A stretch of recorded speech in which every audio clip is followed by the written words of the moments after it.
Well, guys, I think we got a special treat for you this week. I am joined by Del Fike, the owner of Ficke Cattle Company and co-founder of the Graze Master Group. So, Del, welcome to Ranching Reboot. How are you this morning, sir? I'm great, Brian. Thanks for having me. Well, thanks for being here. Would you mind going outside and shutting the front door because the north wind just started to blow about 35 miles an hour a few minutes ago? I mean, that'd be I would love to do that. okay. So why don't you start us off here and tell us a little bit about where you're at and about what your operation looks like? So our operation is in southeast Nebraska in the rolling hills. We're 4 miles from the aquifer. We have very little groundwater where we're at. We're heavy clay soils that everyone said when we started our soil health journey, even way back in 1999, and then, really ramping it up in the last 12 years, they said, you're never going to get water to infiltrate that. You're not going to, they told me everything that we couldn't do and nothing that we could do. So our operations, it's a small operation now. We went from several thousand acres of farm ground, back in, I think about 1999, I had a series of back surgeries and it kind of changed my whole direction. And I really think it was a blessing from God, because even though we had started a no-till on this operation in the late 80s, we were still doing a lot of things wrong.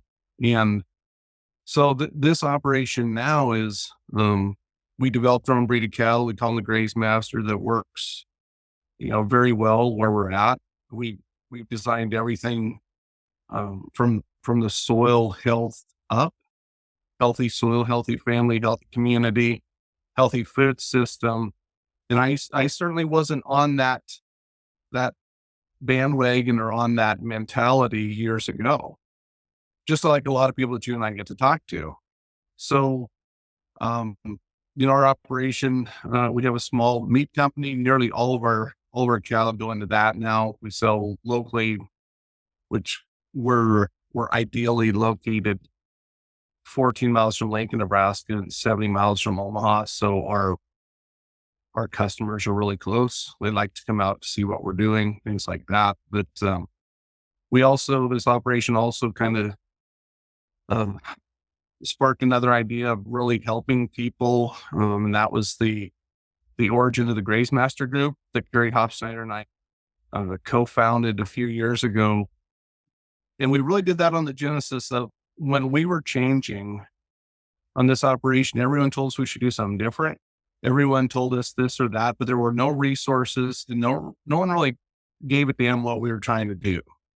And so all we wanted to do with the Graze Master Group is, hey, if we can build a breed of cattle that works any place with some tweaks, why can't we build a group of people in a very community-oriented way, like what used to be every place, and have that as a resource for people to call these guys? We don't really sell anything.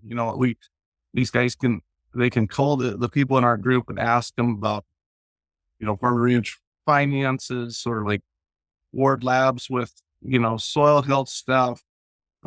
We're also a partner with the Neural Carbon Group. We've got tons of people in this that all want to make lives better and the soil better. Sorry, that was a very long answer to a very short question.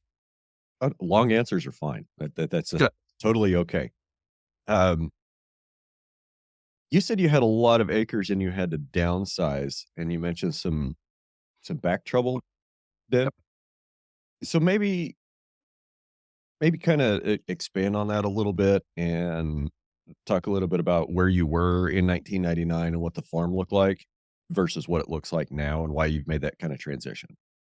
Sure. My cousin and I, Greg Egerling, were farming all over the country, several different counties, all dry land, not anything, not any super large fields, but a lot of fields and a lot of, I think we had a lot of opportunity to lose a lot of money. with what we were doing. And ironically, when we thought we were losing money, it was about the same time that um, I started to have all these back problems. The bankers weren't saying get out there, they were saying just get bigger, something will work out, And it's like, well, I was told if I go back and sit in a tractor for a prolonged period of time, I'm going to be paralyzed by the time I was 40, and I didn't really want that. That didn't sound that great to me. Doesn't sound like fun at all. No, so the operation, like I said, we were no-tilling, we were doing a lot of things right. We were raising a lot of different crops. We still had the cow herd and stuff like that. But us too, like I compare, the farmer and ranchers, suffers from the Stockholm syndrome. We become friends with our captors, and we were really that way too. Everyone was telling us we're doing a great job. Keep buying this. It's going to be better. You're doing a great job with the soil, even though we hadn't seen our families much because we were farming. So, none of that made sense. So I had never got the chance to go to college. My dad had heart problems when I was a senior in high school. So I had to come back and just get rolling. And so I got to go through, go to college a little later in life. And I first went through a radiology program. And then before that was done, my back blew out again. I could not position patients. So life changes again. And so I went with I always liked numbers. I just was kind of an insurance weirdo, things like that. So I got into the coding and billing side, reimbursement, credentialing, companies and hospitals. Ended up managing a medical clinic in Lincoln, Nebraska for about 4.5 years. And I talk a lot about that time in my life because it was the eye opener for me. We were on the north side of Lincoln. Half of our patients were rural, half were in the city. All my front staff group at the front desk were all farm wives. And they would come back to my office and they're like, we are so sick of people bashing the farmer. All they do is bash the farmer. I'm like, well, what are they saying? They're probably right. And well, we're doing this, we're protectionists, we're all this. And my father was still alive then. And I would talk to him every day that their house is on this same farm. And, I was telling my dad about that. And he's like, well, maybe it's time we are a little bit more, open-minded, or maybe they do have some ideas. Let's at least listen to them. Let's open the door if they want to come out. And that's kind of when the meat business really got a small start, but it was having these people come out and listening to what they had, they weren't that off base. Yes, of course, was extremists like there is on the ag side, industrials, everything. Right. But a lot of them really had a pretty good idea that, hey, we can do better on our food. We'd like to see where our food comes from. Why are we pouring all this stuff on our food? Why are we doing this to the soil? Why are we spending all this time away from family? And it really opened my eyes and opened those doors to people starting to come out and see what we were doing. And in a lot of ways, our meat company developed under the direction of people that were just coming out to visit, what they wanted. So at first they were always on forage, but they were still getting some Milo. And most people didn't care about that. It was an all natural deal. It wasn't a GMO. But the whole deal was when they saw those animals grazing and not in a confined deal, they didn't care if they were 100% grass fed or not. Now our operation is wet to 100% forage, for the last several years.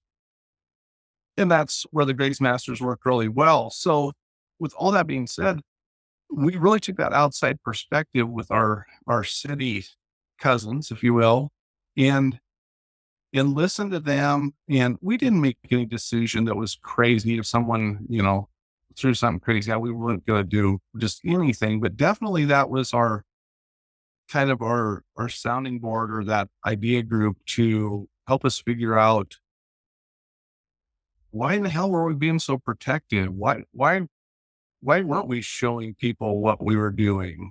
Why weren't we engaging with our neighbors anymore? And why couldn't that equate to healthier people and healthier communities again?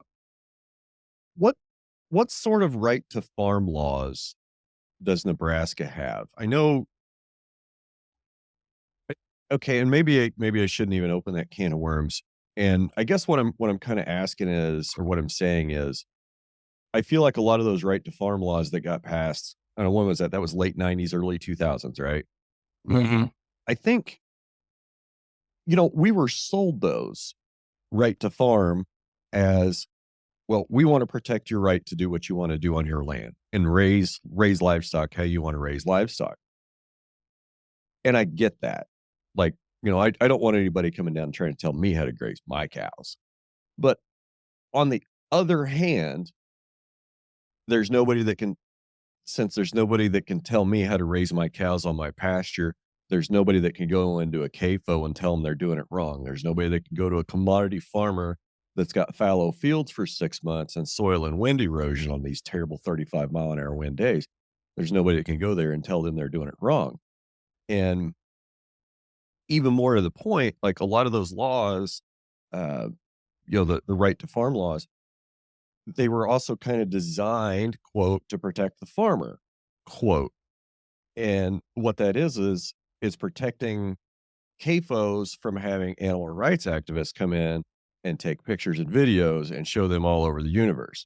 That's what that's really protecting. And I think it was that lack of transparency that people are trying to get back to. Hmm.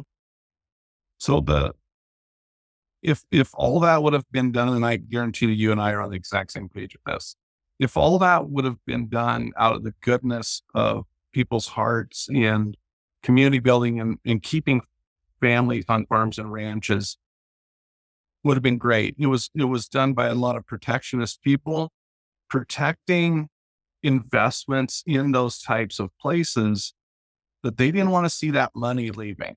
So follow the money. And I get on this all the time. You know,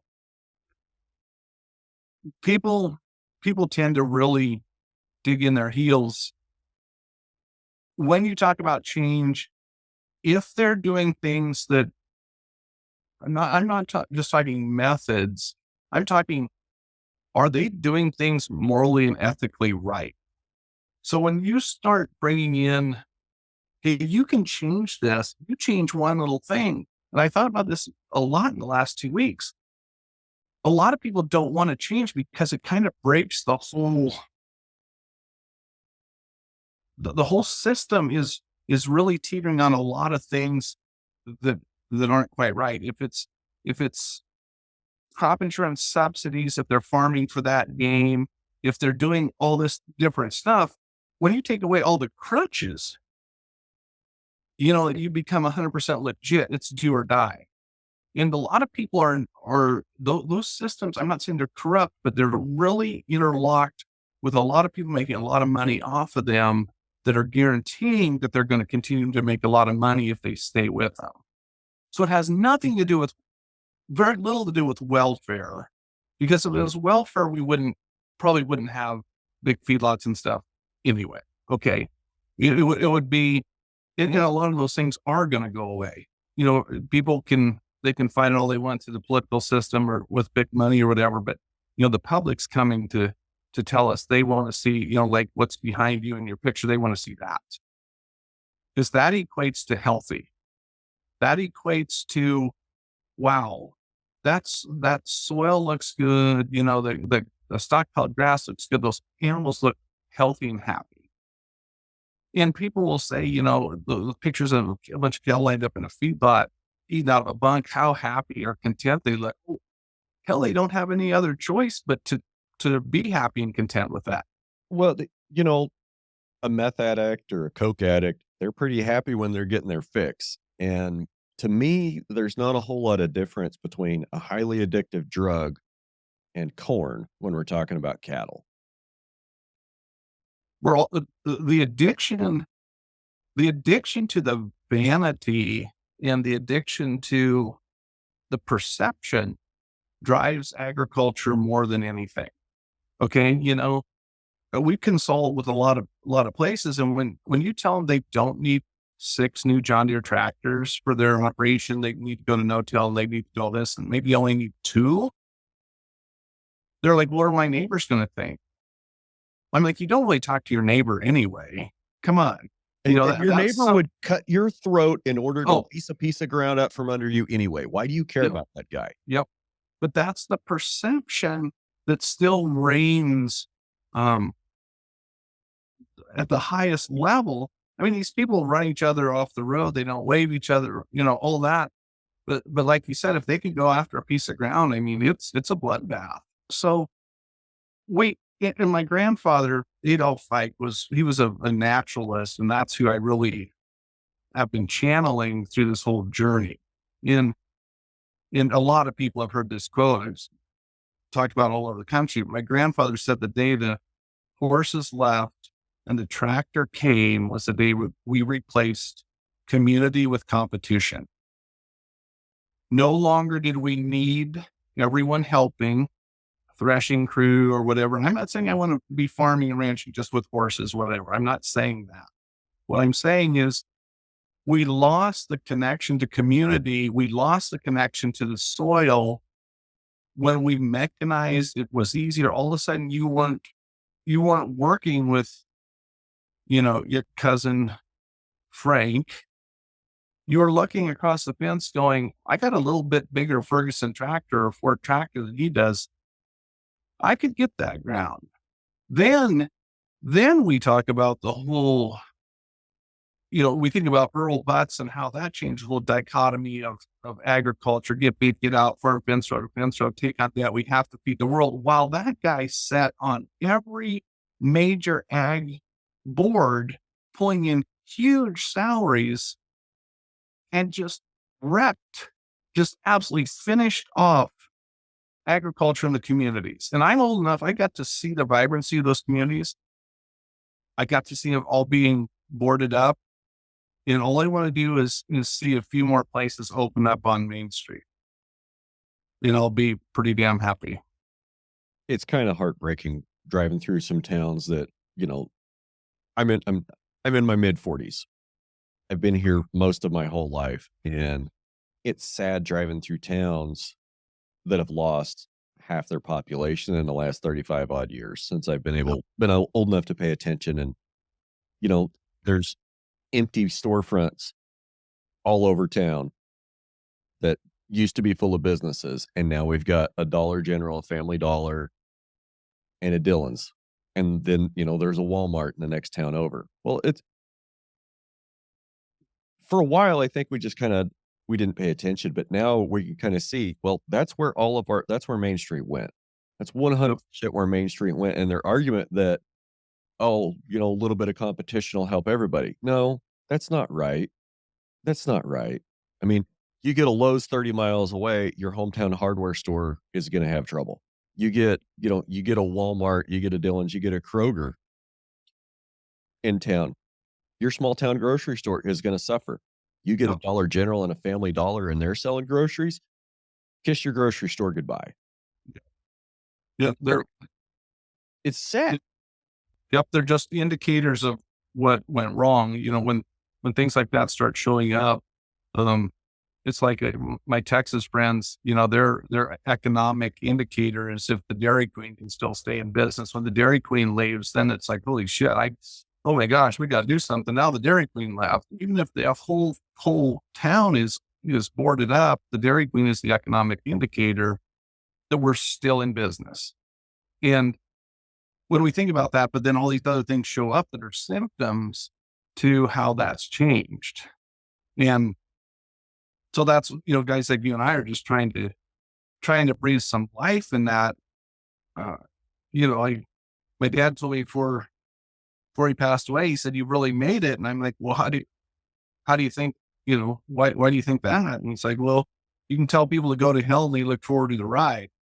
And so I'm really a firm believer in kicking them in the butt and giving them a hug, but we're in this together. We got to figure this out. We don't have as many harvests left. We don't have as many years left as these so-called experts are saying, because guys like you and I are out there every day and we're seeing how fast, the soil and the water is leaving. And you're referring to, I think it was probably, let's just say it was 5 years ago now. They said we had like 60 harvests left. So 55 ish. And it's really hard to argue with that, you know, when I can drive down the road and on a half an inch rain, there's an erosion ditch 6 inches deep and 100 yards long through somebody's field.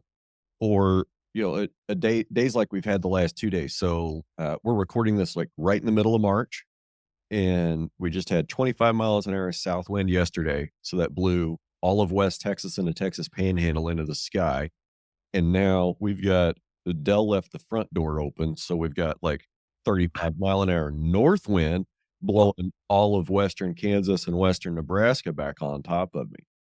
I can that just before I came down here to the office to record this, I was up looking out my kitchen window, which looks west.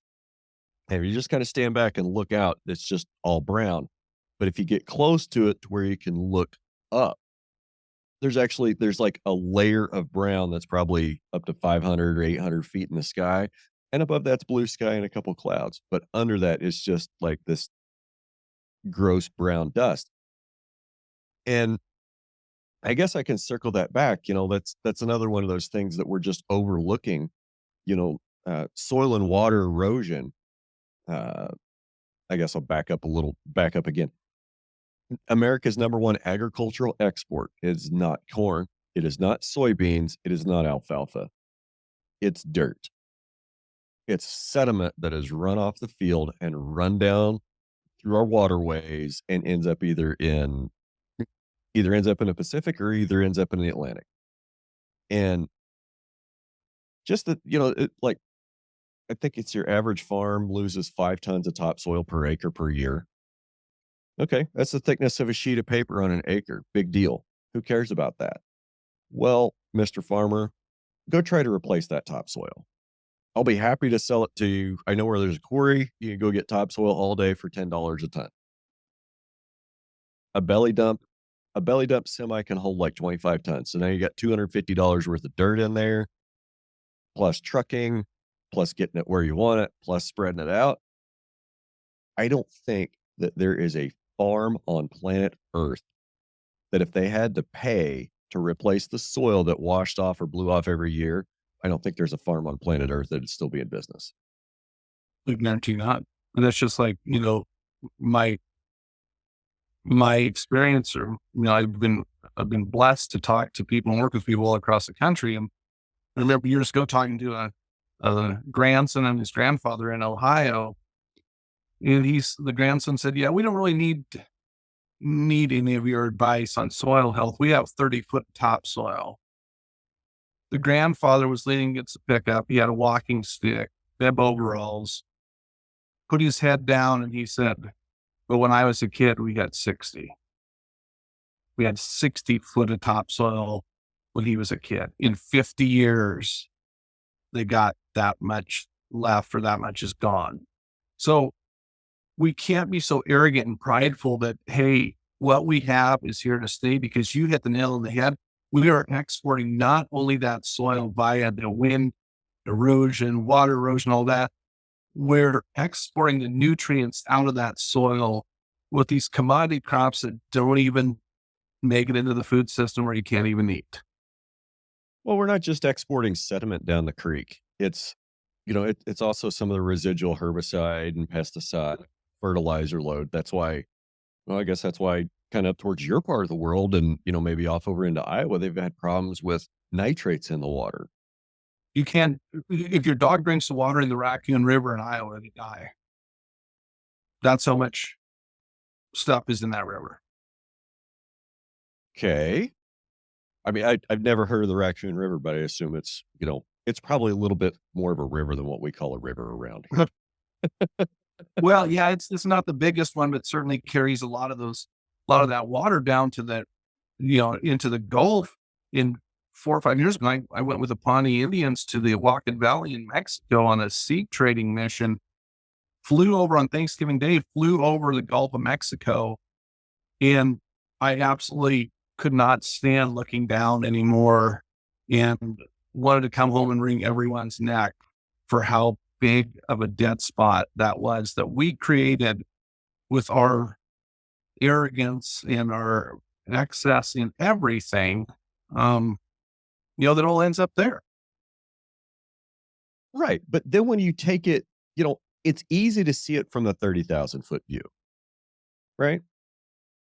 But when you take it back down to the farm scale and try to talk to that producer about making a change in order to mitigate some of these issues, it always seems like there's just a litany of excuses or reasons why that practice has to be done. And it all comes back down to you can't blow the farm average, yield average, and you've got payments to make because there's people that you've got credit with. And Mhm.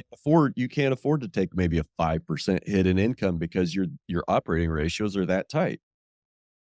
And, they'll have all kinds of excuses. Well, granddad did it this way. If I don't plow at this time and, powderize the soil, I'll have weed problems. Well, I've got to spray because of this weed. You know, it always seems like there's an excuse for everything. And it almost feels like there's there's never any will to change, to stop doing practices or to do less work in managing the land. So they're scared of not working as much. So you can never lead a change in the operation of, hey, if you do this, you're going to have a lot of extra time on your hands, because that just blows their mind. They don't know what to do. They don't have hobbies. They don't have anything. So there's two, maybe three ways why people change. Some change because it's in their heart. Some change because they're being progressive, to go to a more soil health type way or low input deal. But thirdly, and probably the biggest group, is you have to change. So when your back's against the wall, and we deal with guys like that, we deal with all those types of people. When the bank's going to shut you down, you're going to try anything. If the bank's going to give you one more year, why wouldn't you want to save a ton of money? Why wouldn't you want to get rid of a bunch of equipment that you didn't really need? Why would you not want to stop spending all that money on some inputs that aren't doing any good, or maybe change what kind of inputs, go to more natural way? They're the biggest hurdle is between their ears. And for years I was that way too. And just like on the cow side, there are so many ways to make more money and have healthier cattle and healthier soil than what anyone's doing. I mean, my gosh, we saved with regenerative agriculture. It's the savings as much as the money you're going to make down the road. And I like the savings part, because on money you save versus money you make, you don't pay income tax. So you save that money, and all of a sudden you're thinking entirely different. And every one of my neighbors within probably 4 or 5 miles around me, this is the funny part. They are all doing something regenerative. But if you term it like that to them, if you say, hey, you're starting to do some regenerative stuff. Oh, no, I just decided I was going to change, they don't want to be part of that hippie tree hugging, whatever the hell we're coined as, and so it almost goes back to when I was managing that clinic, and I had a lot of docs who sometimes are a bit arrogant.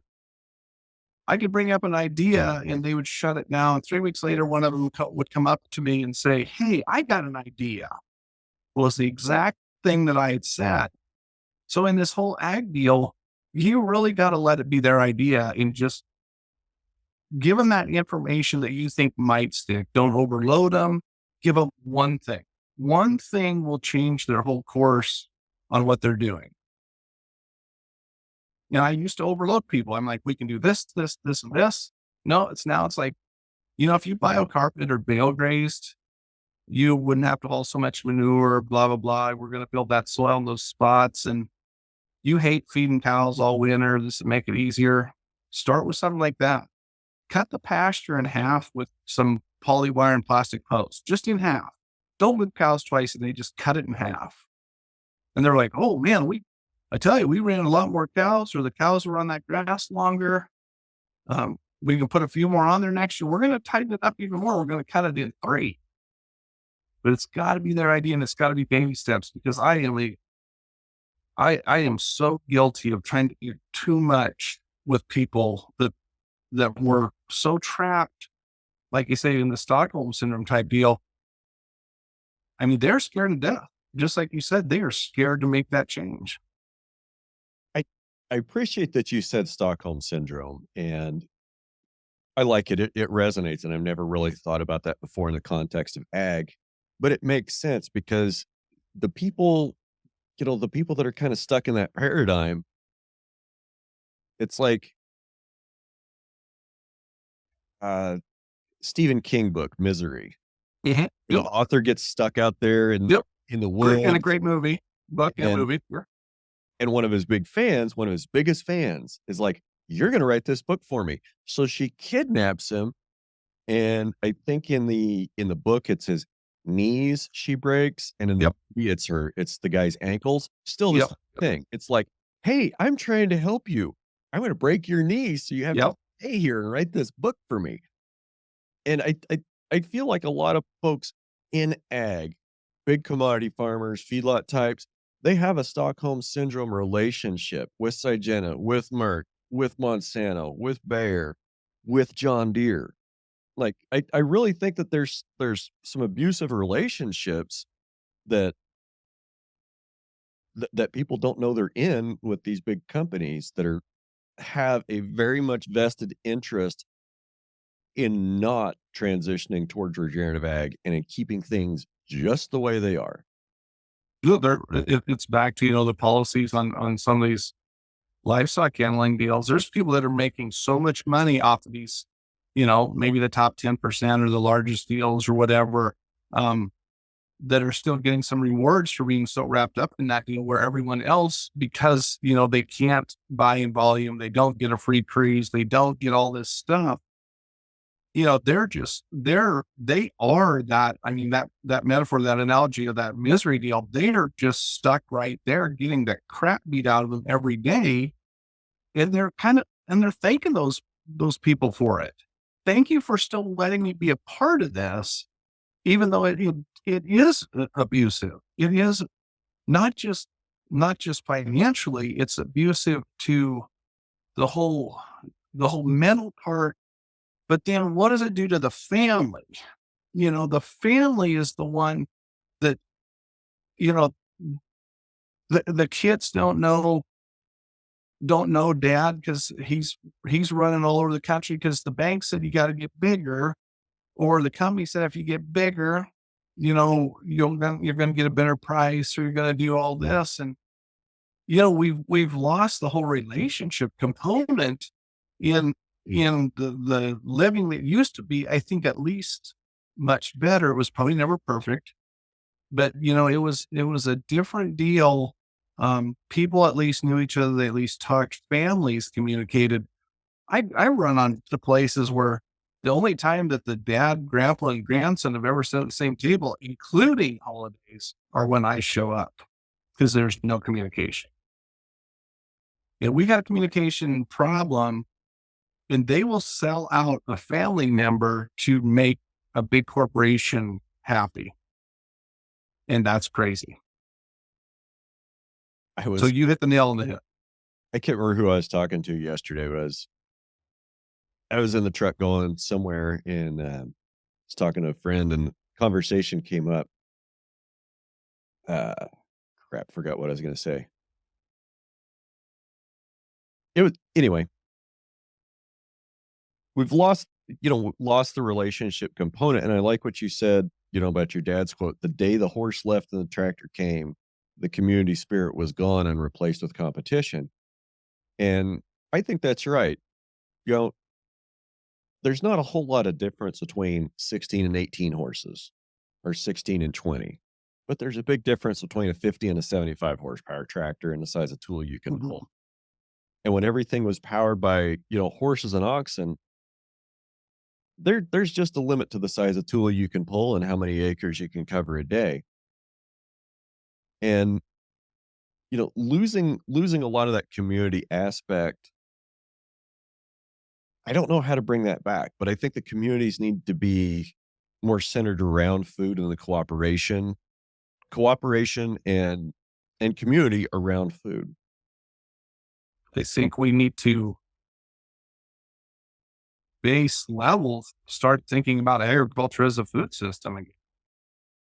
In many of them don't. You think about feed or fuel, and I guarantee you, if those went away, everyone would run cows on grass, hogs on different forage, all that stuff. None of that was sustainable. So back to what you were saying of my grandfather's quote with all that, but if people will tell me, so one indicator I use a lot is if the operation is getting bigger, they're probably not profitable and they're probably not doing a lot of things right.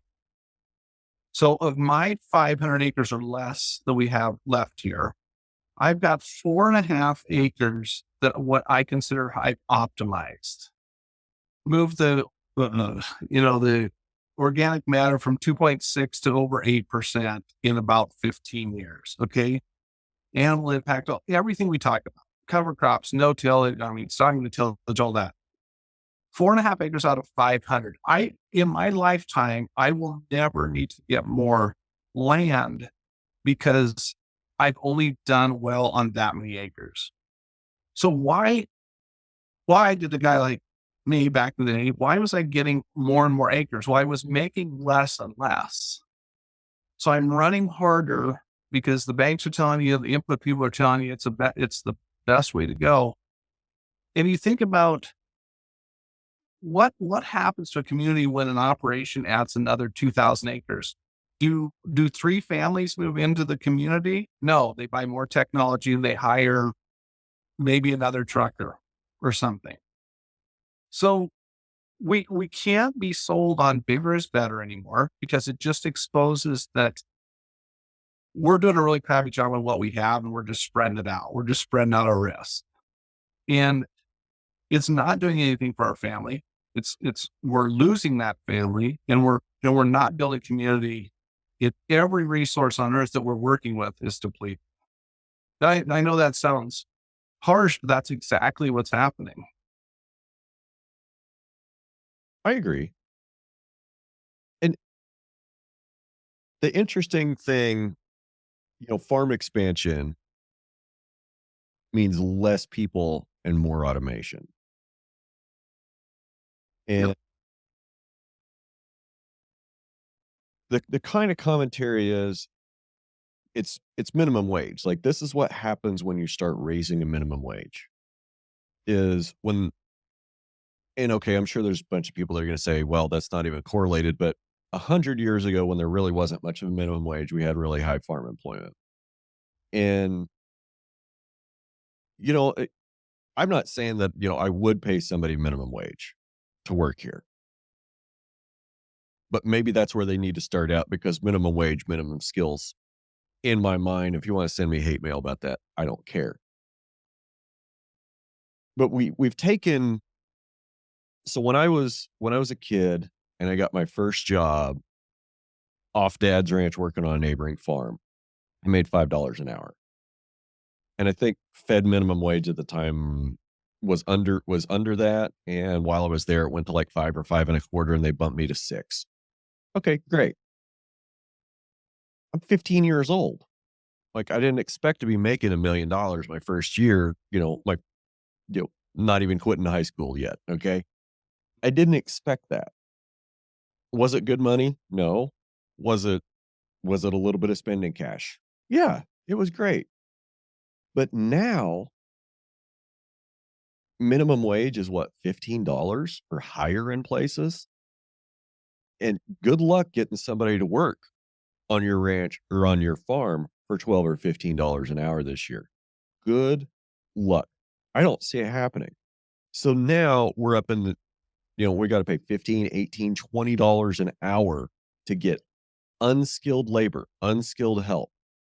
Well, when that unskilled labor unit, when you take 3/4 of your time to explain to them what needs to be done and make sure they're doing it right, are they really saving you time? That's why we see a lot of automation, because the number one cost to, like, a construction business or most businesses is gonna be your people, and that's a variable cost. So, the more you can get rid of those variable costs or control the variable costs, obviously, that's a business move. If you can replace somebody that used to cost you $200 a day to sit in a tractor and screw things up, if you can replace that with a screen and a GPS receiver, it might cost you a little bit more monthly, but you're gonna get more productivity. You're gonna have less overlap in your fields, less waste of all your seed, chemical, and all that other stuff, and it'll eventually pay off. I get it. I totally get why, as we get bigger in farming, we have to be more automated. We have to be, quote, more efficient and do things with less people because our input costs keep going up and we want to raise, affordable food for everybody. I mean, there's no sense in raising food if nobody can afford to eat it. So I don't know, just a couple observations that, something's got to change with that value matrix between automated labor and human labor. Like, we can't keep raising the minimum wage. It can't be $25 an hour for minimum wage. And like high minimum wage and cheap food are incompatible. Like, I just don't see how people think that they're correlated. Like, Well, and I mean, I'm a prime example of minimum wage, minimum skills. I mean, I can barely function in the day. So I mean, just take a look at me and you'll see that system's not work. So what we all need, and with the Graze Master Group, we talked a lot about balance. Balance is gone. There has to be a balance. I'm not saying we need every tractor to go away and we want to go back to horses. I'm not saying that. We need a balance. We need some common sense isn't so common anymore. Okay. And so we have political people, we have industries, we have everyone else telling us exactly what we should do, how we should spend our money with them, forgetting about the whole people component. So civilizations have risen and fallen because we depleted resources. One thing about it, the US is probably going to go down in history as depleting our resources faster than any other civilization. And a big part of that comes from the excess that we have in agriculture. The bigger the equipment, if everything that goes against the human connection to the land. Okay. And I'm not talking we have to get rid of all that. We just need a balance. Okay. So maybe that balance is, we're going to have this equipment, but we're also going to have this deal over here where we're doing some local food stuff. That's where those people that really want to make a difference, yes, whatever that wage is, can fit. I'm a firm believer in we change the soil, we make the soil healthier, we change all of society. Everything gets better. When you touch that soil, it is medicinal and spiritual. Okay. That is absolutely what we need to exist with some water and sunshine. Okay. So all that changes. We get back to, I tell this to farmers all the time, you guys don't touch the soil anymore. You don't touch the soil. They may get out of the tractor and dig for seed depth. You got to touch that soil. You got to dig it. My oldest granddaughter's 8. We were digging soil, moving cows a couple weekends ago.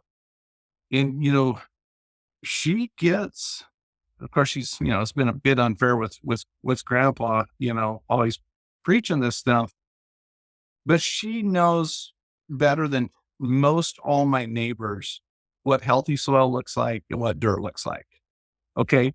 We have a huge void and we have done a huge disservice to the education side of agriculture because, like you and I both agree, we've been told by people we need to do it this way so they can make money off of us.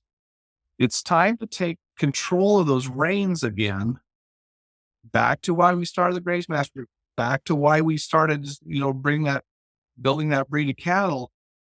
We have to control something. We have to do something good. And if everyone has to at least do a little bit, I'm not telling you that everyone on earth has to change their farming operation 100%. If everyone changed it 10% globally, we'd have this whip. Yeah. Or if 10% changed, 10% did a 100%, Exactly. However, but I'm saying if they're starting to do a 10% change, they're going to see the advantages and they're going to go farther. But we've planted that seed of, hey, there's a different way to do it. And yeah, at the end, I'll talk about the event we're going to have this summer in Seward to bring people together to talk about this. Speakers and farm tours and community and fellowship. And man, I'm damn sick and tired of my friends and family losing their ass over this stuff, not doing it the right way, being told by people. And when we put the Graze Master Group together, it was people have to have that resource. They have to have somebody to talk to that's not going to screw them on some input. So I know that was a little harsh. well, that okay. You can say about whatever you want on here. Well, I feel comfortable doing that. So thank you. Um, yeah, yeah. It just seems like there's a support network in this industry. It's literally full of people trying to tell you how to spend your money. You Mhm. pick up a copy of Farm Progress magazine. You pick up a copy of Working Ranch. You pick up a copy of Drovers. Like literally, that's all it is.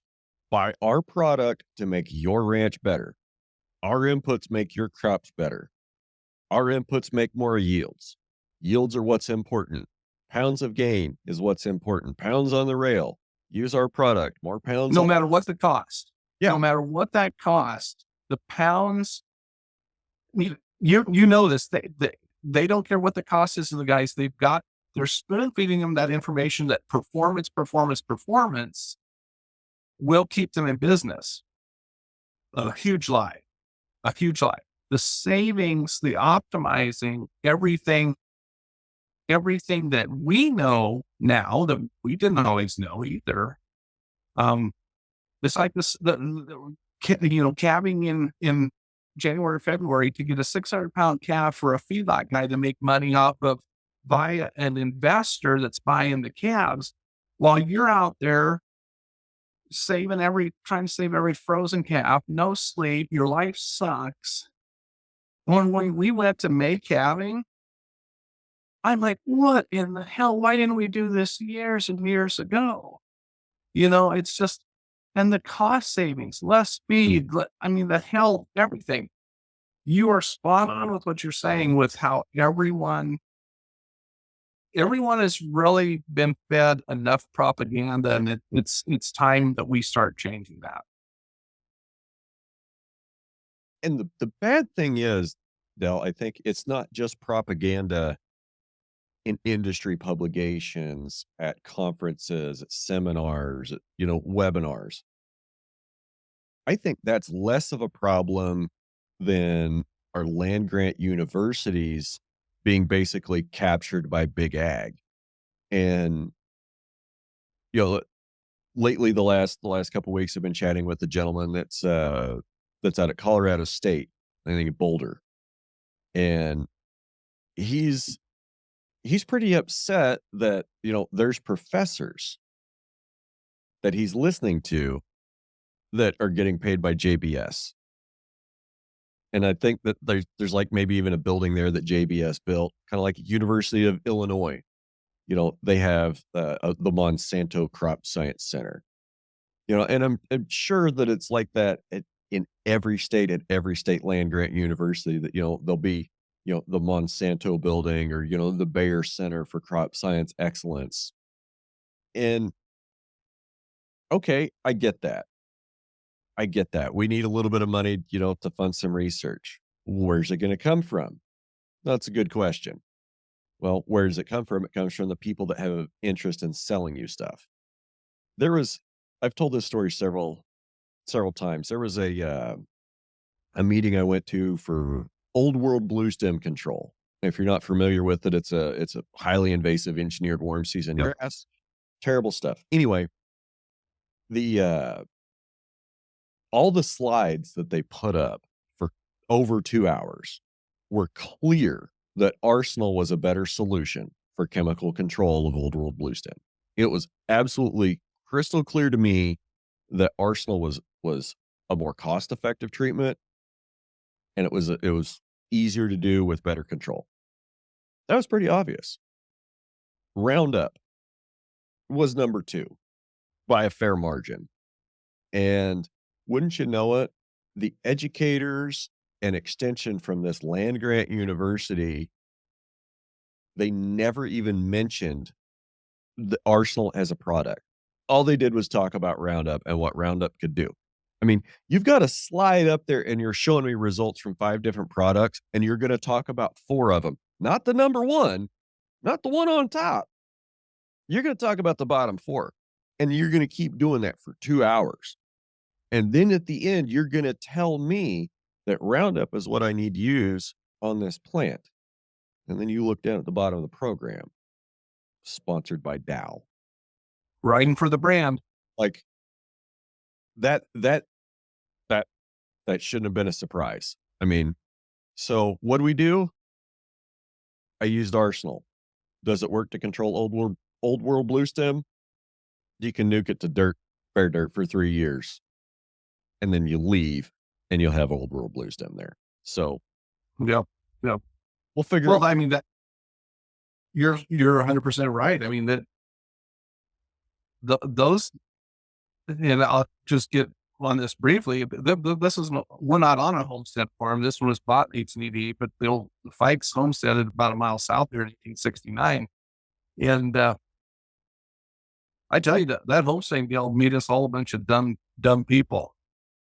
We allowed the government to tell us exactly what to do if we could pay back that interest on that homestead deal. You know, the land grant universities came at that same time. It was all, manifest destiny in the craziest way. Everything that was natural, we tried to, they told us we need to get rid of. And what did that get us to? A very industrialized system that's not sustainable. And we really made this country that was a beautiful, beautiful spot when you think about how it had to be hundreds of years ago, thousands of years ago, into something that we can't really make a living off of. And, I always got to have a story to tell. You're Kansas, I'm Nebraska. My great grandfather was working down in a place that we had down by Pleasantdale, followed the old railroad tracks. This was the same year Custer got cleaned out, 1876, because that same week a rider come through and told my great grandfather that Custer's men had all got killed up there.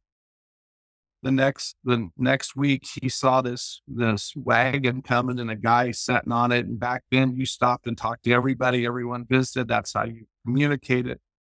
This guy wasn't looking right or left. He just kept going. My great grandfather was waving at him, come over and talk. And he said, this guy just looked horrible. It was a, he was definitely in a different state of mind. On the back of the wagon, he had painted Kansas and Nebraska. I bid you adieu. I may go to hell someday, but never back to you. He was heading back to Illinois. So we've taken a garden through the homestead deal, different rent, but man, we really screwed it up. And all we're trying to do is bring it back. And I won't go get into my re-homesteading theory, but no, get into it. I want to hear it. Well, I think there's a lot of people that would do a lot better job of taking care of this than a lot of the families have ended up with it. And I think I was going down that track of doing just a horrible job. And if you can't get away from like those systems you're talking about with the universities and with the companies that seemingly have you in a chokehold, then you're really not doing a good job. And there's people, when people ask me, who does the who can you talk to that gets soil health right away? Excuse me. They said, well, an old lady in New York City that has one tomato plant knows more about soil health than most farmers or ranchers. They're like, well, God, I mean, it's why? sad, but it's true. She touches it. She lives it. She breathes it. She watches that plant, you know? And secondly, who gets it most or better than most farmers, ranchers, or kids? So a few years ago, and I'm not bashing farmers and ranchers because I was in this group, and man, I'm just trying to save everybody now. I spoke to a few hundred grade school kids one day, and then that evening I spoke to a co-op group or something. Within 5 minutes, those grade school kids, everything I was talking about, they were so excited, so pumped up, all shaking their head, yes, on this is so cool, with what we're talking about. I gave the exact same presentation that night to all those farmers and ranchers, and I had maybe two people in the very back, and this was several years ago, way before Regenerative Deal was even printed in any place. And I had two guys kind of shaking their heads, like maybe they're getting it. And I swear I thought I was going to die when I got in that parking lot that night. And so we have to unlearn and relearn. And maybe the re-homesteading is going to happen on its own. Maybe it's all going to come around. Everything's cyclical. Everything is constantly done over and over. I know it's a wild theory, but I think there's people that know way more than I do that would do a way better job than I do. Well, I'm curious, like, without getting into the mechanics and nuts and bolts and politics, what would that look like? I have no idea. A political mess, an absolute chaotic system, out in the country. I really think it would have to be a cooperation between existing people that are on the land and the people that really have learned an old way or a new way, in working together. It all goes back to community and all that. When we get to anything that we need to redo, we've lost the communication. Yeah, yeah.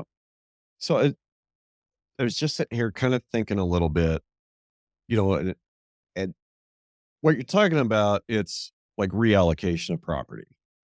And like I know it's a like a really, really sticky subject, and I've thought about it a lot too. Like, okay, let's be real. I'm living on stolen Comanche land, and you know, just like there around you in southeast Nebraska, there's a lot of people that are screwing it up. There's a lot of people that, in my opinion, are screwing it up.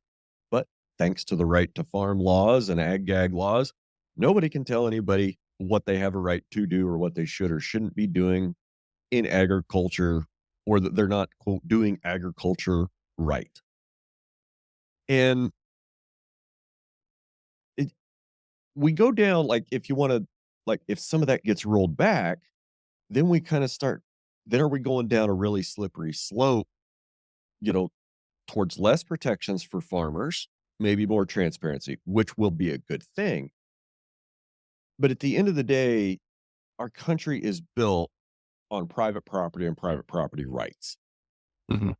And that's like the bedrock of what makes our country work is private property. And I can make arguments on both sides of that fence too.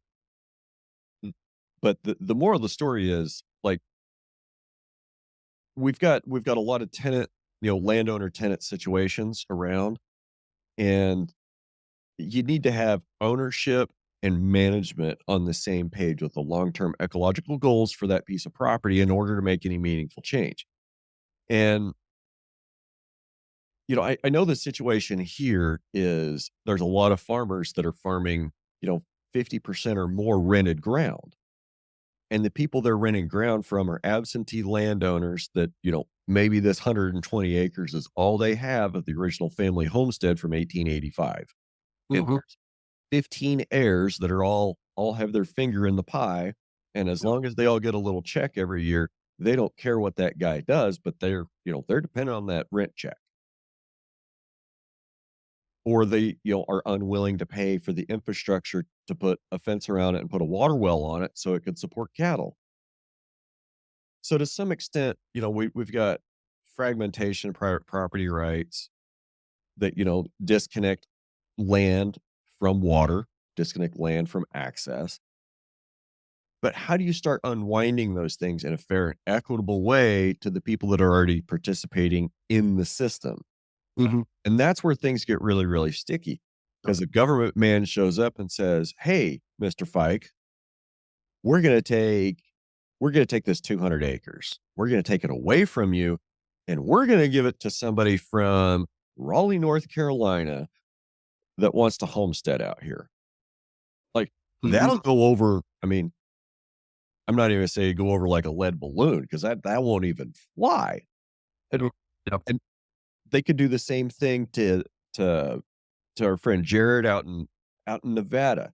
Jared, we're gonna take 2,000 acres away from you. We're gonna give it to this guy from Florida because he wants to ranch in Nevada.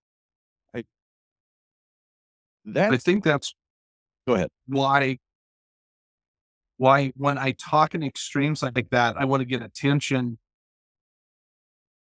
I want people to start understanding what we have to do. And, one of the things, when we're doing starting the Graze Master Group, our catchphrase, our slogan is balancing nature and profitability. It can be done. So nature doesn't really understand ownership or boundaries or anything like that, but the modern world does. Back to the private, ownership rights that built this country. And yes, we're all on land that we've taken from somebody else that someone else will take from us someday. We know that. That's just the way it all goes. But when we can balance that nature and profitability, and most people will say that can't be done. You and I know it can. And that's the hope. So, you know, you can throw out all this crazy stuff, get their attention, and then let's say, okay, this can be done any place. You were talking on the Graze Master cattle. Why did we do it? Um, why did we build that? Well, we wanted something that works here, but they can tweak that any place on earth.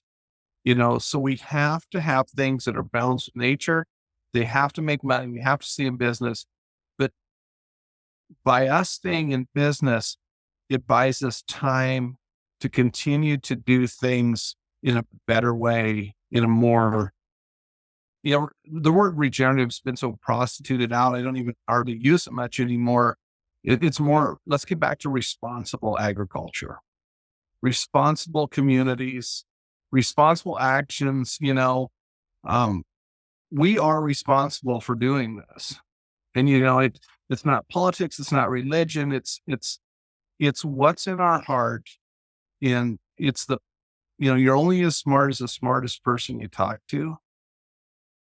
Talk to people, read about things. Don't just read about agriculture and what's some crazy, when the plow was invented or something, you know, read about everything that you can because it all connects to the resources that we've really done a really poor job with. And we can do better. I know we can do better. I think we can all do better. But the question is, what does better look like? And is there an end of that road that we're looking for? It never ends. We'll never get to back to the garden. We'll never, where nothing, no plants were named, where there was weeds, most likely within that garden. The best cover crop on earth is weeds. And I get so much crap from people when I say that. God doesn't like a nudist colony, so the weeds come in bare soil.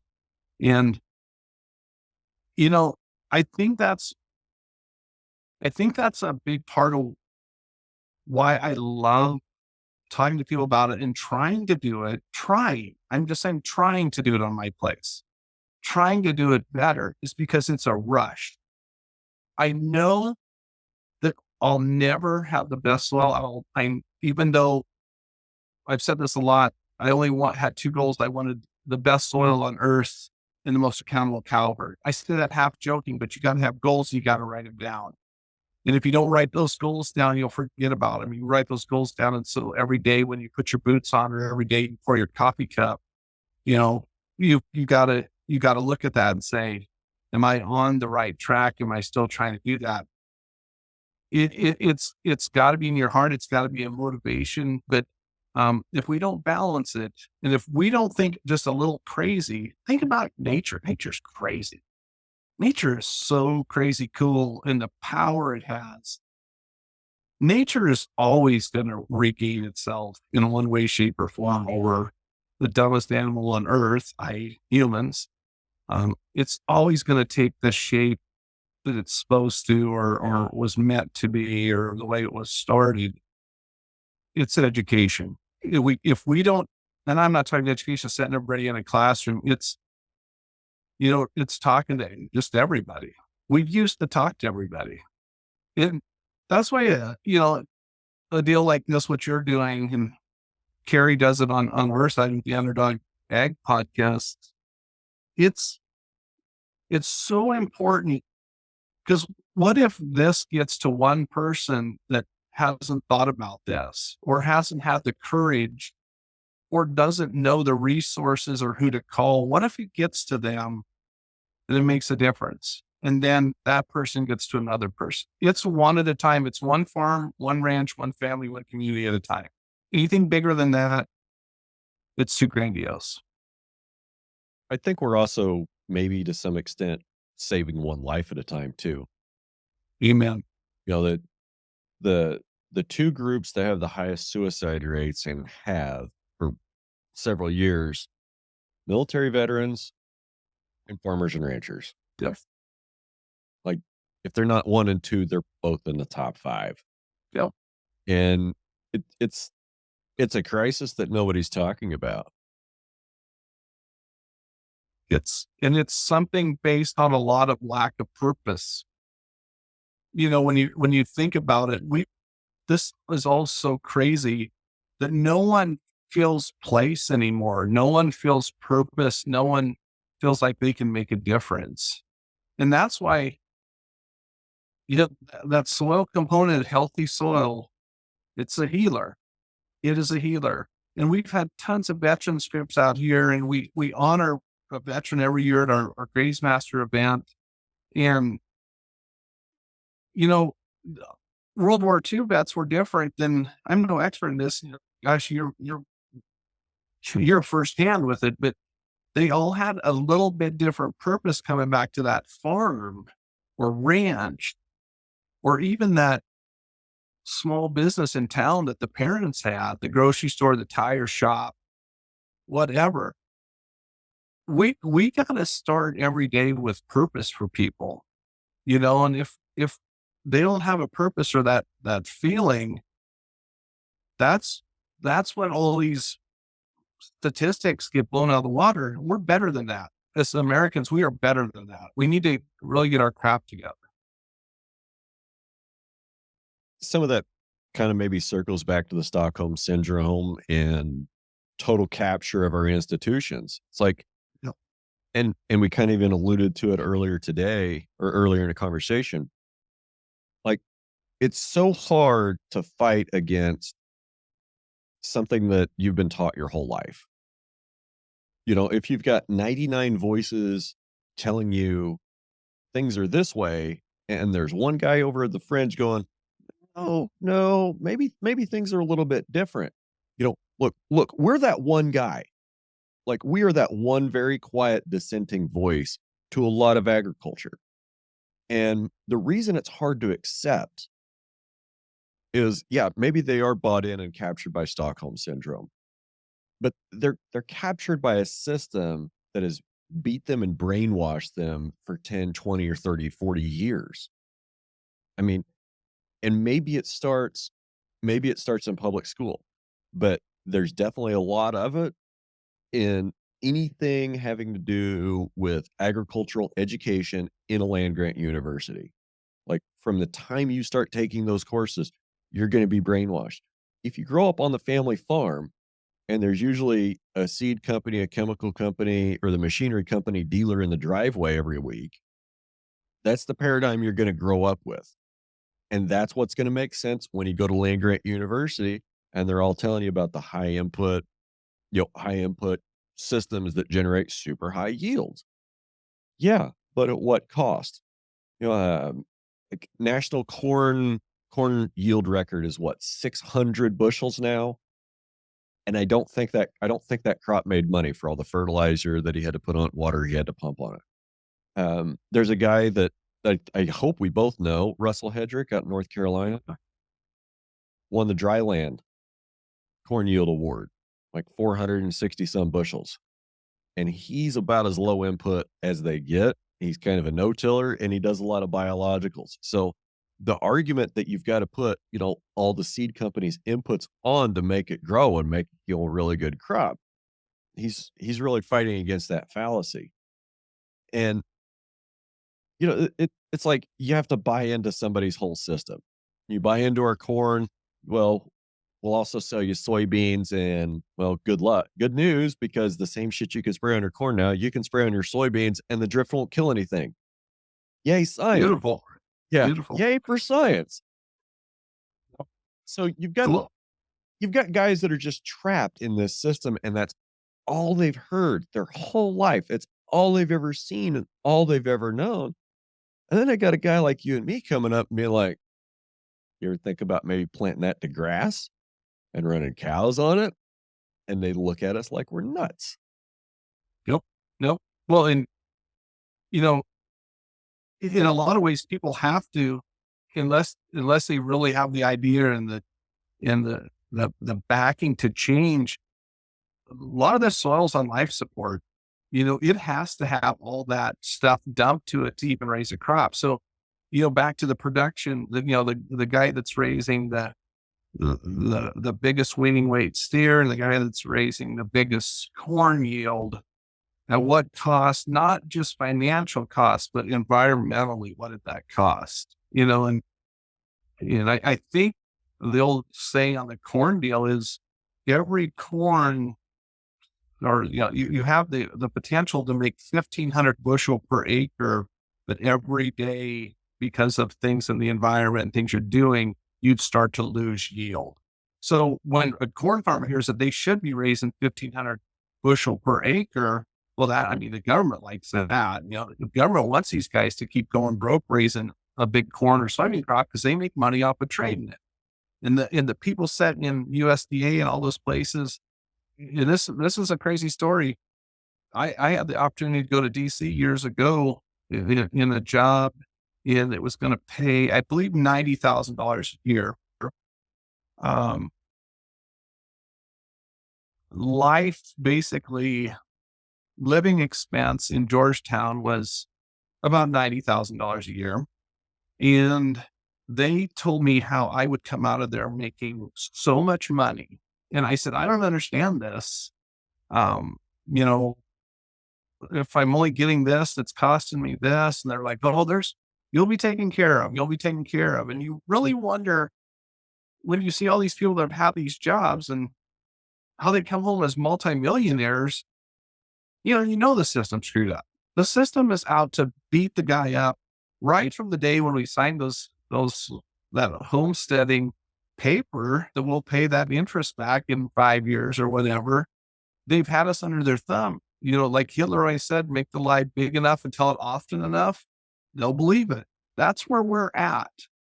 We're just being told big lies over and over.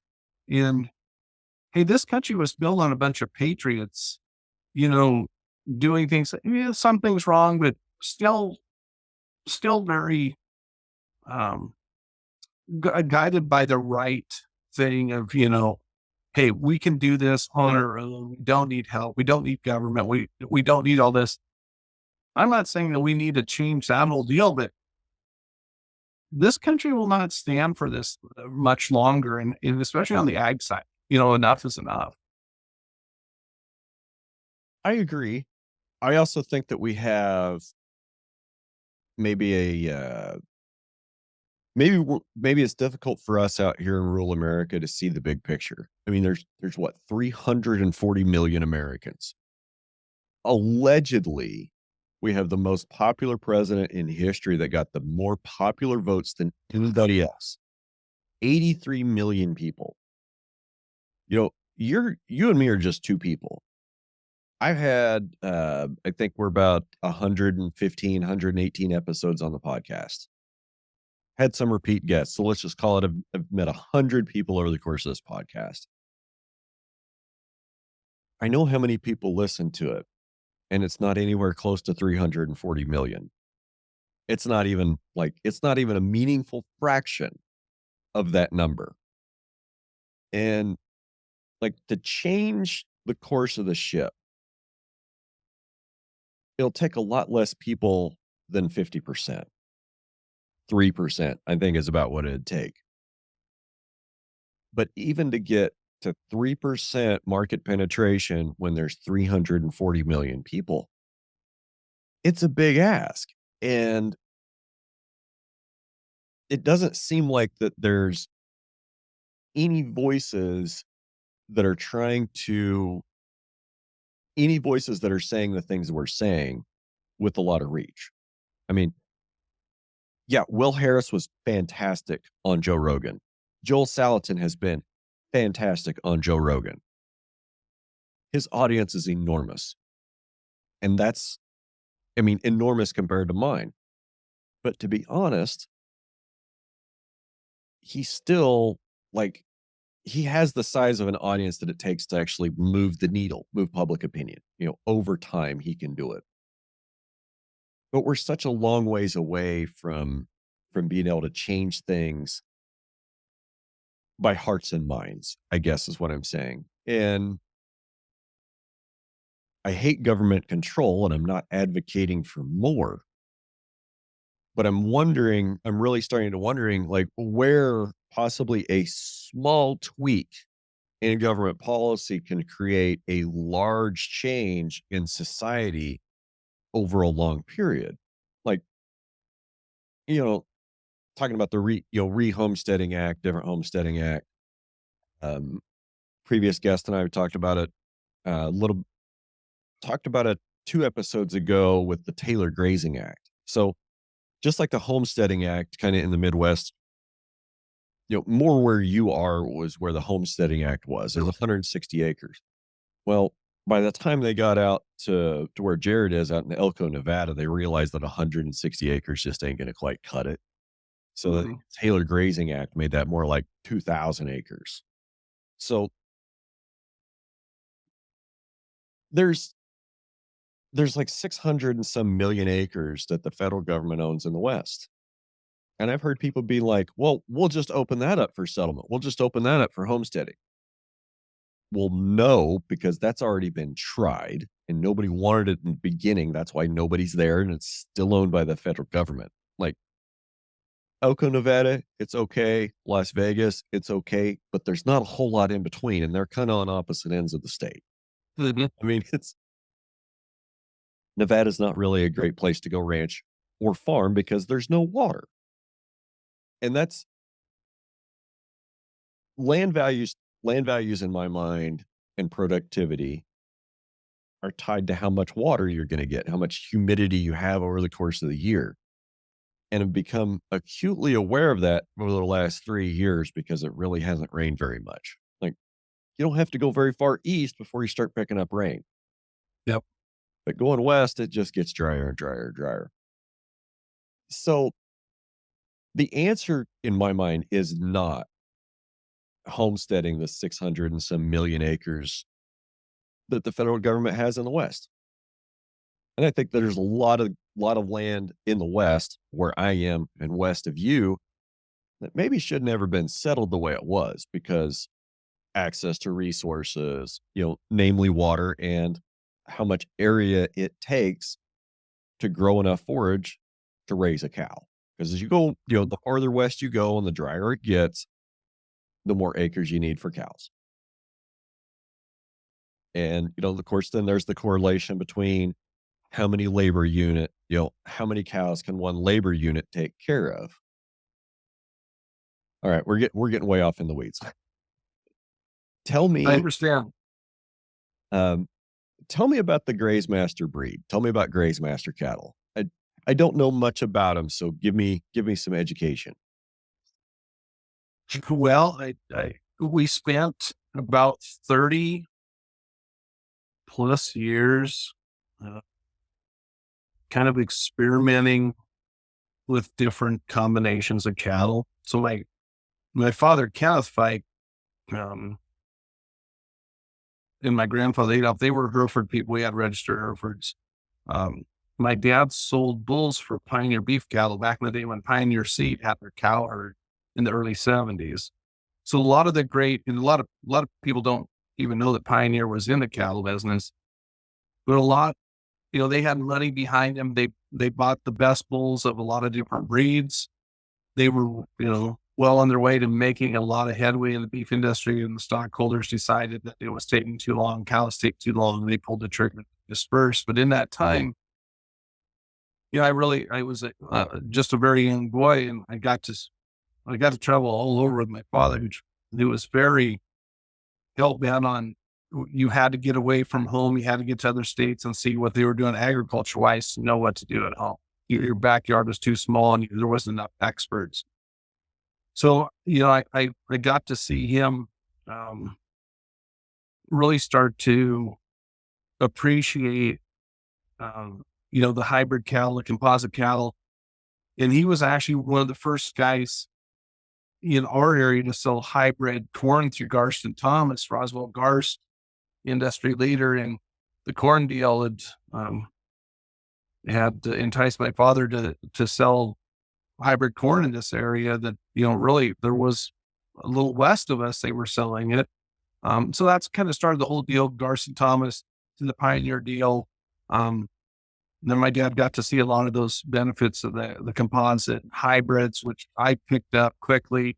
Even though we were raising Herefords, we were always doing something on the side. We basically took our registered Hereford herd that was fairly low input, and we rolled them in as, kind of that village cattle. If you're going to build composite in a far off land, don't remove the cow that's acclimated and try something completely new. Start with a village cow and build from there. So, the Hereford was our village cow in all this stuff. And oh my gosh, we tried so many different breed combinations and things like that, you had some success, but it just wasn't exactly what we were doing. And my father died 11 years ago, and he was loving what we were doing. We hadn't trademarked it at that point yet, but he loved that combination because he said, there's going to be a time, and the time was really there already, that those cows are going to have to take care of themselves. And my dad came out of kind of an era when he had been sold a lot of BS too, that you had to feed silage and you had to do all this. And his cows had to look this certain way, and they had to calve in January, February to get that optimum calf for somebody else to make money off of. And he's like, they're going to have to take care of themselves, which they really were at that point already. We'd start taking so many of the crutches away. And so where we ended up now, and this is a kind of a fluid deal too, is the Graze Master is a solid red, 100% forage-based animal, not as small as what some of the cattle out there, because we can still tend to have some pretty rough springs as far as, and I wish it would be this way this year, as far as mud and things like that. So we stayed away from the too small, too fragile type cow. We're shooting for, cow size now to be about 1,050 to 1,075 pounds. And the Graze Master where we're at today is Hereford Red Angus Simmental Aubrac. And the Aubrac breed is a French continental, kind of a triple purpose breed, meat, milk, and draft back in the day. Came out of the same region as the Solaire did in France. And we're moving some of that out with some South Pole in there too, which is another composite. But no matter what we have in it, for the breeds, we really kind of stick with that Red Angus Hereford base. that Red Angus Hereford F1 is pretty damn hard to beat on its own. And of course, in a composite breeding situation, you want each breed that you have in there to complement each other, but they each have to do something different. So it'd make no sense for me to put a Chorley and a Semitol in there because I'm going for horsepower, with a breed like, the Semitol. I just need a little size, a little gas, and everything that we choose in that are all very forage efficient lines of whatever breed we use. I'm a firm believer that you can't build the perfect beast with a straight bred animal. You leave too much on the table. So the longevity and the heterosis that you get with any crossbred cow, not just a Graze Master, you have a cow that's tougher. She's probably more efficient. She's going to last longer. Your replacement costs are going to be less. You have to think about all the things that, that we're leaving on the table in the beef industry, back to kind of the propaganda in the advertising and promotion. You know, even though a lot of these black cows probably aren't too straight Angus anymore, but you got too big, these cattle got too big as we chase that feedlot deal. And when you want that 1,600-pound steer, well, I guarantee you that heifer mate to that steer is going to be a pretty big old mama trying to walk around, and she's going to need groceries. She's going to need extra care. You're going to have to feed her calf, creep feed. You're going to have to do all this stuff. Everything that and we come out of the kind of the club calf deal too for a little while and things like that. We dabbled in a lot of stuff like that, sold a lot of bulls and on the Hereford side. And it just didn't, it didn't make sense. It wasn't complete enough or balanced enough, in a straight bred deal. It just didn't make sense not to crossbreed. And we're how many years into, the crossbreeding deal in different species in this country. And we're still kind of really lagging behind in the beef industry. And I blame a lot of that on old breed society pressure yet and perception. It's still bragging rights to go talk at the coffee shop about you weaned the biggest, heaviest, weaning weight steer. It's sold for this much at the sale barn. You spent $15,000 more than you needed to on each one of the straight bred bulls you bought. Well, sir, I don't go to those coffee shops because when I talk about my 650-pound cows weaning a 500-pound calf, they laugh at me and look at me funny. So, yeah, they couldn't don't go to those places anymore. You got to be careful if you do stop there because they'll suck the intelligence right out of your head. So it's a dicey place to be. And so you understand the benefits of a crossbred animal in a very natural situation, or an animal that's acclimated. In every paddock of grass is different, just like every farm field is different. And so we really have to find what works for your operation. And that's what we did with this. We just want something to work for ours. Yes, we can build that for someone else, but our meat business kind of took our chance of selling much seed stock away because it became, pretty successful and we're blessed with that. So I love the crossbred cow. I love the composite theory, back on the farming side, those guys, they would not plant a corn that wasn't a hybrid. They wouldn't just not do that. And yet we still struggle with that on the cattle side. It's still a romance, I think there's a breed association that I won't name that's got a certified program that's been an extremely successful marketing campaign for the over 30 years now, almost. Oh, since the 80s. Well, that's like 30 years. Oh, that's 40. Yep. Holy crap. That's 40. That's like 40 years. Wow. I remember when the first ads come out. I remember when they started pushing that when I was, in high school. I remember before all the cattle turned black. I remember there used to be a lot of red cattle, a lot of white cattle, a lot of smoke colored cattle. just a lot of oddballs. There's not a lot of uniformity as far as color went in the cow herds. And then, that was kind of all through the 90s for me down here. And then I went to Virginia, served in the military for like almost 9 years, 8.5 years. And I came back and all the cows are black. Like literally the world is full of black cows. And that's all anybody wants to talk about is black cows around here. And granted, that was be 16, almost 17 years ago now. And there's some guys that are running some red Angus. There's one of the best Hereford outfits around is just like 35 miles west of me. They've always been Herefords, but yeah, there's we're starting to see a lot of colors starting to creep back in, and people getting away from the mainline Angus.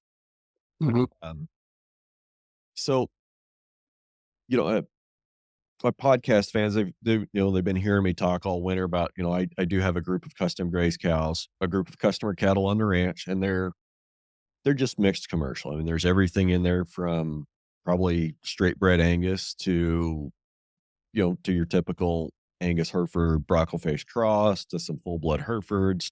There's a Jersey cross in there. There's a Tiger Stripe F1, which is uh crap, those long-eared things. Well, like a Brahma type deal. One of those in a Hereford. Um, so I get names mixed up. Brahma, Naguni, Nelore, whatever. It's like Bos Indicus. It's like Bos Indicus and a Hereford. Start to see some of those. Um, and I rode through those with the client yesterday. And out of the solid black ones, there's maybe one that really looks good. The Hereford crosses look a little bit better. The Herefords look pretty good. That Tiger Stripe Brahma Hereford, she's probably one of the better looking ones. And then that Jersey cross, well, she's a Jersey cross, so she's always gonna Right. look thin, but, you know, she still looks good. Yep. Yep. Um, it just seems like the red cattle and any of the hybrid cattle get by better on much less, or will thrive on just slightly less quality than the black cattle were. And, like, my personal feeling is we've just you know, Angus got so popular. Black Angus got so popular, that's what everybody with 5 head wanted. And then you get these guys that are like, "Well, I can only have 5 head, we gotta make the most money off of them as possible, so we're gonna get in the registered seed stock business." And then we end up with, bad feet and structural defects, and anyway, so I just think that I think that we went a lot of the wrong directions and a lot of wrong ways with Angus and pushing the big feedlot size. Like you said, if you want to finish a 1,600 pound steer, that doesn't come from 1,000 pound cow. I mean, Mhm. your cows have to be bigger. You get over a 1,200 pound cow, her efficiency goes way down after 1,200 pounds. She's going to eat you out of house and home. She's going to need an awful lot of protein to get through the winter, which, as we've seen in the last 12 months, protein got really expensive Mhm. really fast. And, I've been trying since I bought this herd 3 years ago. I've been pushing for less and less inputs, more days on pasture, less inputs. The fact that it hasn't rained for almost 3 years kind of hurts. I mean, Mhm. Mhm. it's difficult to grow cool season grass in the winter when you have no moisture to do so. Which means you got to haul a lot more protein. So, I mean, it is what it is. So one thing that always screws up breeds or screws up anything is when people go after a single trait selection. So, I'm a firm believer when they start chasing ribeye size in some of these breeds, they make this cattle too big, and they didn't care that the rancher was going broke. They just needed, you know, that big ribeye to sell to somebody for, 75 or $100 at a steakhouse. So, we lost all common sense, with all that. And I, I, I have some guys say, well, you're a regenerative guy. Your cattle are supposed to be low input. You still put up hay. And I'm like, yeah, damn right. And I said, we buy hay too. And they're like, well, so your cattle need that. I said, well, yeah, there's times they need it.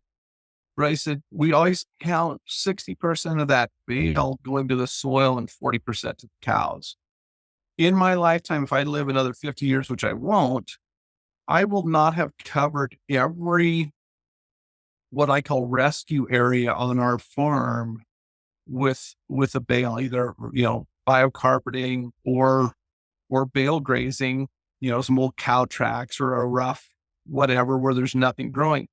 The manure urine, the chopping, what's left of that bale that they don't eat, and then the translocation of seeds, it that bale of hay starts, even at today's price, in a way, starts looking affordable or even cheap, because if you went, and we haven't seeded in our pasture program trying to get rid of brome, we haven't bought any warm season grass seed ever.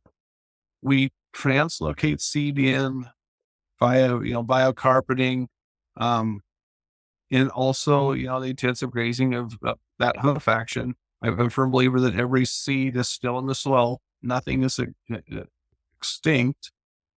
Then we bring it back that way. So, you know, when you start using what you have, making the animals do well on what you have, not spoiling them, not doing anything. I think this year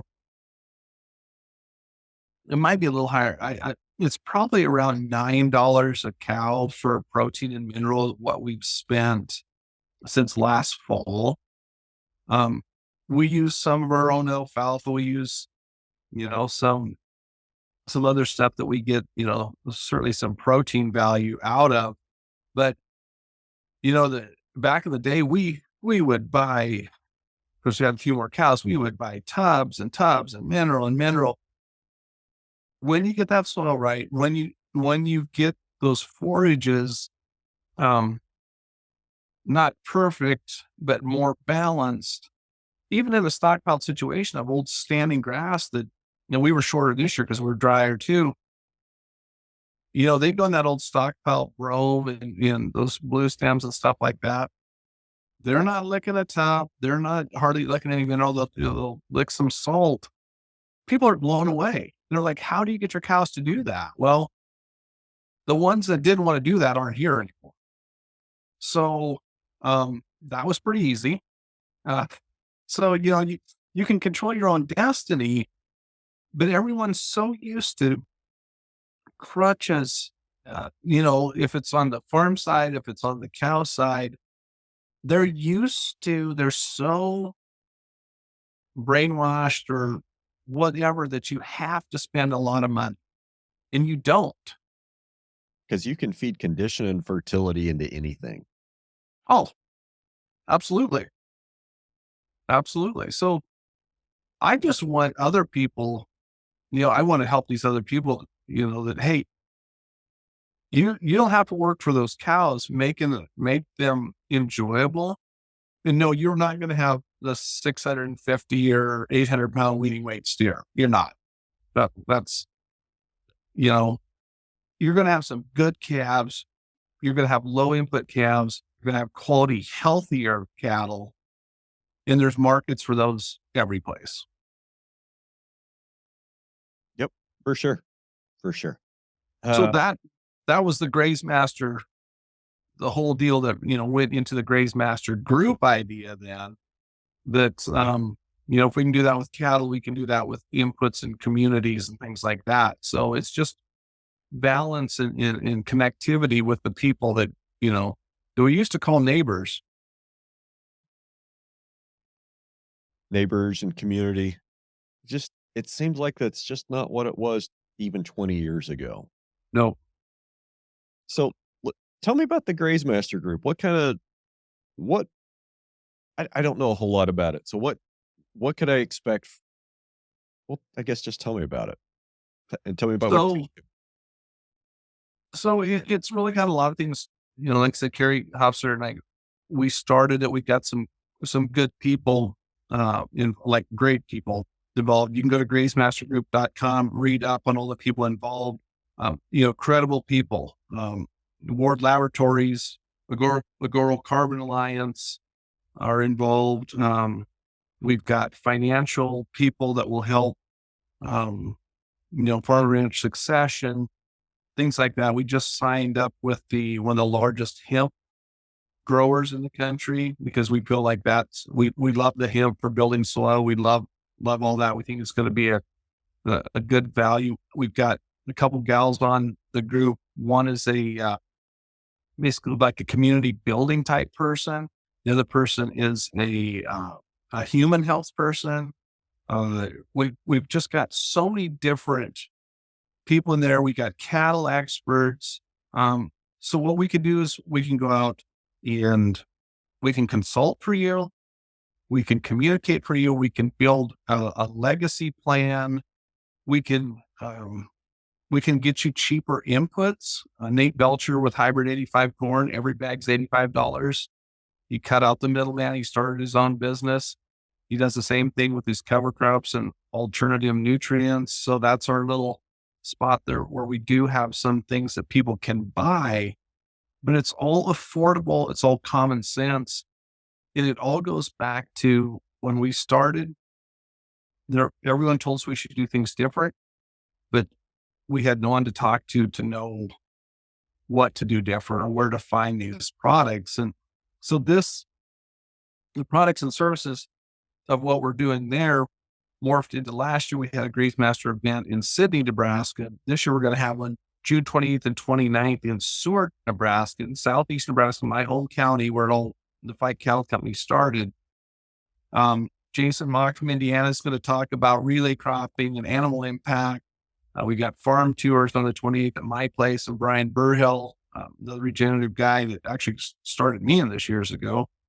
29th is all day speakers, tons of food, tons of fellowship. Just, it's a beautiful deal. You can go to grazemastergroup.com and learn more, but it's an exciting endeavor. It's an endeavor that makes me feel good that we're actually helping people. Awesome. I'll make sure I have some links to your webpage and to that event. Yes. I'll make sure I get those in the show notes. What do we forget today? Well, we covered everything from politics to, we did a beautifully politically correct job of bashing things. I feel, I think we really did a good job there, and let people make their own decisions on things. I think this was a really good talk. I knew it would be. I knew we were on the same page on a lot of this. We have to take the reins back, and people don't know how to do that on their own anymore, and they have to look. They have to reinvent themselves. Maybe dig deep and listen to crazy guys like us that can tell them, people are looking for a go ahead. And I just said this a lot. I said, I'm nothing more than a life coach for agriculture, because people just want the go ahead. They want to know if they could do it. I get calls often from people that want to run a concept by me. Like, hey, I just need your opinion on something. And they'll talk about, I'm thinking about doing this, this, and this with my cows. And I think that it's just, people want a little bit of backup. They want a little bit of validation that they're not completely crazy. And, Yep. Look, I'll be honest, there's been a lot of stuff that I've done in the last 10 years out here on this ranch where I thought I was completely crazy. And we weren't near as connected by social media 10 years ago as we are today. Sure. Like, that didn't even really start. 8 years ago, maybe, around 2016 is when it kind of dawned on me how connected we all were on social media and how to start tapping into that network. But it's difficult to get any kind of validation or any kind of feedback on a new crazy idea unless it's been in that narrow silo where, of research from a land grant university or what you could get from extension or NRCS. Like if you were tried to find information outside of that silo, even just 7, 8 years ago, it was very, very difficult to get a hold of. I mean, you've got University with Greg Judy's been Mhm. there forever. You got guys like Joel Salatin who have been writing books since the beginning of time. But man, just in the last especially in the last 3 years, like, the power of social media in the last 3 years has allowed so many of us to connect and share stories and share information that it actually does start to give me some hope about the near future of agriculture. Well, it's gotten easier to get that communication out.